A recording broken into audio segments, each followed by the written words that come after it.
Today we get to see an absolute perfect application of some spicy treats.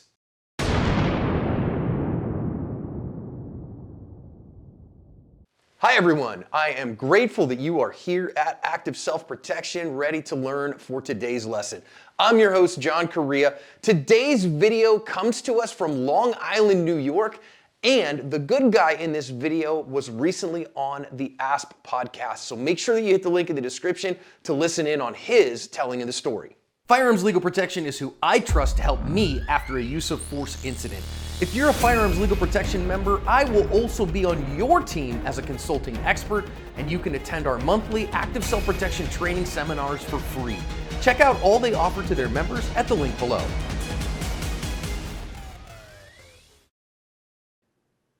See this little kind of convenience grocery store here with everybody just kind of doing their thing. Now watch who comes in from the right-hand side. Dude has no shirt on and a pair of jeans. Notice everybody else is in coats and beanies and stuff. And he yells at the clerk, who she's absolutely doesn't know him, but he says, "Oh, I know you and you owe me $150. Again, all this comes from Ben. Go listen, please, in the ASP Unlimited app to the podcast episodes. You can get it on the podcasting services as well if you want to just listen to it on audio.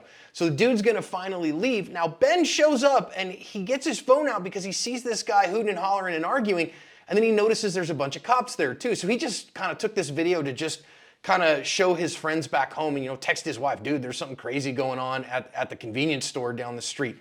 Now, what you're going to notice here is eventually this guy is going to kind of meander off. And Ben, our protagonist here, is a concealed carry holder. He is an ASP fan, and he does have his full toolkit on him, even though this is just a quick run to the convenience store for a couple of supplies.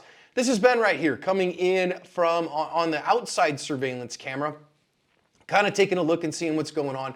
Then he's gonna go inside, say hi to this clerk who's literally worked at the store for like 30 years, who he knows well. And now I'm gonna speed this stuff up just for the sake of time, as people are gonna go do very normal things in this store for a number of minutes. This guy was out there because he had caused some commotion and was hooting and hollering, causing a ruckus outside. That's why the cops were there, and I think kind of huddling up, trying to figure out, what do we do with this guy? Do we say anything to him? Can we arrest him for anything? How are we gonna handle this? And I think they'd kind of said by that point there wasn't really a whole lot they were going to do because he was just being creepy, and you can't really arrest somebody for being creepy. So now Ben goes and looks a couple times. Is everything okay with this guy? He's going to actually step outside because, again, the guy's kind of hooting and hollering, and when he steps outside, he's like, I don't like what I see. They start coming in, and guess what? Our shirtless wonder is going to come back in again as well. Again, guy's kind of acting high. The shirt off probably says methamphetamine use or something like that. He's not paying attention to his body cues. So Ben's gonna tell him, "Man, you gotta get out of here, bro. You gotta get off this." And the guy's like, "No, man." And at this point, Ben goes, "Nah," he is gonna dig out his OC spray from his pocket and bless the guy with the hot sauce. And it has instant effect, though Ben is gonna pop him in the ear with it as well. Guy apparently had some cuts on his face from, I guess falling down outside earlier too. And that sends the dude right out. And he is done. You're gonna see him scream and holler because he is in incredible pain here. Now, go watch the podcast interview, please, or listen to it on the podcasting apps, because the cops are going to come in and they thought Ben did a fantastic job here, and they were like, "Yeah, there's going to be no charges. We're not thinking about charges with you." They did chase this guy down and eventually charge him for trespassing, I think, but nothing that was serious, nothing enough certainly to make the news in this particular case. You saw that the ladies that were also employees there kind of walked through a little bit of the aerosol cloud and got a little bit of a secondary exposure, but nothing bad, thankfully. You saw that OC spray took the starch right out of his jammies. Yes, it was Palm OC, and we will talk about that in the lessons. Hey, listen, even if you don't want to sign up for ASP Unlimited, the ASP podcast is a great reason to download the ASP Unlimited app. You sign up there for totally free. Link is in the description on how to sign up absolutely free for ASP Lite.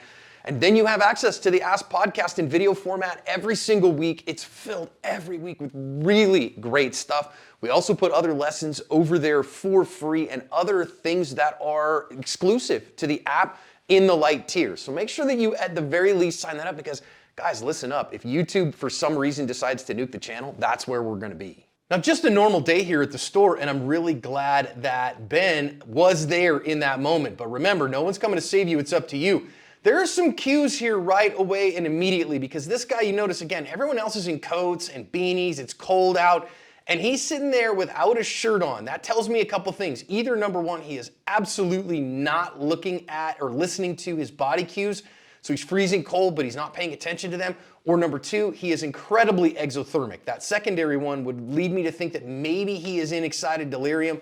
Probably more likely here, he is in some kind of drug-induced, haze here. If I had to guess, I would guess this guy is a Mexican American. And remember, that has nothing to do with someone's ethnicity. Everyone is welcome to be a Mexican American who is willing to cook their brains with methamphetamines. So that being the case, you can see he's a mess and he is clearly compromised in his thinking and having a grand old time. And remember as well, you can't really tell the difference between a schizophrenic psychotic break and methamphetamine use because they're actually identical unless you're a clinician. That's the only way you can really tell the difference. So Ben rolls up here, and as a general rule, you see somebody freaking out in the front of the store like this, you're probably best off to just bounce, right? And even Ben says that. But why are the cops all sitting here? Like I said earlier, probably reason they're not dealing with this guy. They've interacted with him a bunch, and now what the heck are we going to do with this guy? So they kind of huddle up to figure out, I don't know, what are we going to charge him with something? Is there anything worth charging this guy with? It's going to be probably a use of force to get him into custody. Can we just figure out a way to get him the heck out of here or get him to some services or something like that? Now, Ben sees all these cops, right? So he's like, okay, the cops aren't really worried about this guy. There's a bunch of heavies around, so probably I'm okay to go in there given all that. Although the guy's kind of blocking the entrance, and so, hey man, it's perfectly acceptable here to just bounce, to just go, no, I'm not going in there. Also, again, I do think it is perfectly acceptable to go, knowing what else is going around here, when this guy vacates the front door, while he's at the front door, I wouldn't try to go by him because you put yourself in proximity, you use up your discretionary distance and your discretionary time. But when the guy's a long way away, all right, fine. One other thing I really want to note kind of here in the run-up is that you notice that Ben is super casual. He's in a pair of house slippers and, a little zip up and a hat, but he has his full toolkit on his person. And I know plenty of people who are like, well, I'm just going to run to the store real quick for milk and eggs and bread, and I don't need a gun on me because it's going to be a real quick trip. Ben is really glad he had his tools on him in this particular instance, and I can't tell you enough to make sure that you keep your tools on you, because this is the most likely place that you're going to be involved in something, right? Is the gas station, a convenience store, something like that, Walmart. Not, when you're off into your work day or something like that. This is a very highly likely place. So don't leave your tools at home. Ben didn't leave his tools at home. He had his firearm on him in this particular case, but he didn't need a firearm in this case. He needed something between a harsh word and a gun, which is where an OC spray is an incredibly useful tool, and we see how useful it is here. So I'm really glad he was carrying it, and that's why we recommend it, because again, a palm is so little, can just dump it in a pocket and super effective. Now then, he's going to kind of go out and see what's going on here. Is this his responsibility? Well, he felt that responsibility because he knows the clerk and has known her for a long time. And she's a really small human. And so he's like, man, I can't just abandon her. I know her. So I got to check what's going on. That's okay. But remember, you got to decide who are you, if it's your circus and if these are your monkeys, okay? He did make a small mistake here, right? Now listen, I think he did a really bang up job, but we're always looking for lessons to learn. Kind of turned his back on a guy here who might be, a serious meth head and is agitated and is problematic. So kind of turned away from him and also left a couple people out there in danger. As a self-defender, I probably would suggest instead being the last one in and maintaining that. And if you got to have a confrontation with the guy, outside is probably better than in the store because of the proximity issues that you have inside the store. Tiny thing, whatever. Now, he's going to come inside and again, start a ruckus. Now, this is another employee. These other two ladies are employees as well. They're a little bigger humans than the clerk that was, earlier that Ben's really worried about. But he knows these ladies too. And he's like, I got to do something about this. And at this point, he starts rummaging in his pockets for his OC spray. Me personally, I like the clip version, so I always know where it is and where it's oriented. But I would like to remind everyone that OC spray is not an emergency access item. Your firearm's an emergency access item. You want to leave it in a spot till you really need it. OC spray less so, especially when you can simply palm it in your hand. Palm, you can palm. Okay, fine. And so I don't worry about it being in the bottom of a pocket or something like that. As long as you know where it is and you can get it, you need to have a second or two to get it out of your pocket.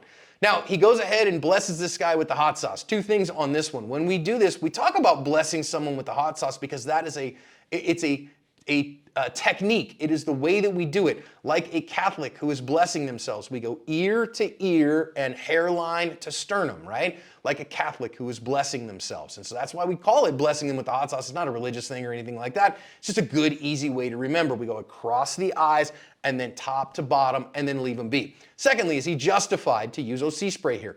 Remember, you don't have to wait till somebody punches you. In fact, when they are punching you, it's probably too late to use the OC spray at that point. It's when there is an imminent physical attack, when you are under not deadly threat, but an imminent physical threat, that OC spray is very effective. So this is a very effective use of OC spray because, again, it stops what he said. Man, I saw this guy was coming. I was sure it was going to be physical aggression. I had to stop it. And he did. Now, he hits him in the ear a second time. Another small mistake here, right? One of the things when you hit somebody with the OC spray, you bless them with the hot sauce, again, east to west, north to south, then let it rest. Let it do its thing. It takes a second for it to aerosolize on them and get into their mucous membranes, and it was already having effect.